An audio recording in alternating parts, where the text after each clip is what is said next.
It is a mystery, a child mystery, based on the fact that that child has been missing, and it has haunted Dallas for decades. We are taking you back to Christmas 1983, when a 2-year-old child, a little girl, she disappeared. Today, our I-Team taking you inside that story as told by the people who were there. A police helicopter searched the area of Pleasant Grove in rural southeast Dallas for nearly an hour today, looking for Amber Nicole Crum. I got met by the FBI at my grandparents' front yard, and they're like, "Where's Amber?" And I'm like, "Dallas, Texas."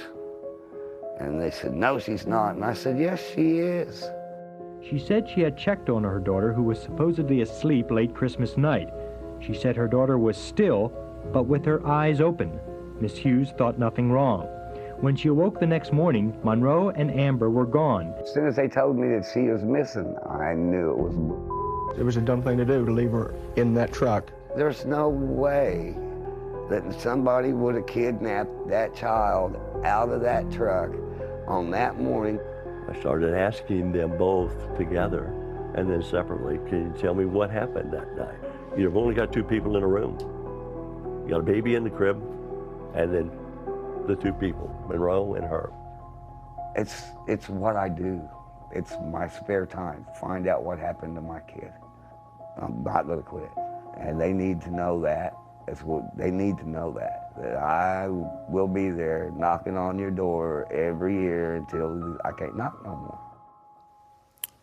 Knocking on those doors. I-Team producer Kelsey Mittauer here to talk about this true crime story. 41 years later, that child from 1983 is still defined as missing? Mm-hmm. Yes. Gosh, my goodness. Yes, and so there were 3 adults in her life at the time. There were her parents who had divorced, her father, Larry Crum, who we interviewed this year about this case, her mother, Stephanie Hughes, who I've spoken with on the phone, and then who was her boyfriend, who was the main suspect at the time. His name was James Britt Monroe.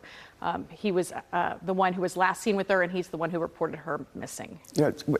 Are those essentially what we're talking about, the adults in her life at that time, and trying to get those voices to sort of take us back, if you will? Right, yes, because so the boyfriend, the mother's boyfriend, had taken the little girl out to the store, he said, the morning after Christmas and left her. This is actually him, so that's them. This is the parents, and then at the time, they're all very young. The 2 men were 22, and then the mother was only 19.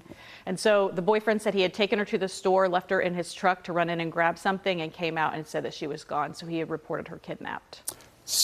Pleasant Grove, southeast Dallas, back in that day and age, Dallas police originally arresting the boyfriend. Did they actually ever charge him? So he was charged with murder originally, without a body. It was a few weeks after she had disappeared. They arrested him largely based on testimony from the mother. She had said that she had told police at the time that she thought the little girl was dead.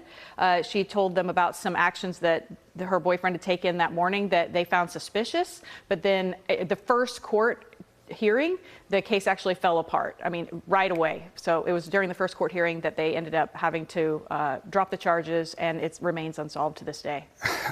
We always talk about these cases, unsolved cases, where do they sit, where are they in terms of a priority regarding law enforcement organizations. As this stands right now, what are police saying, if anything, about this case? Well, I mean, I'm sure you know, Steve, like, right, on any ongoing case, right, before they have an arrest or anything like that, even as cold as this one is, they still say, you know, no comment, it's ongoing. It is cold, but it is open.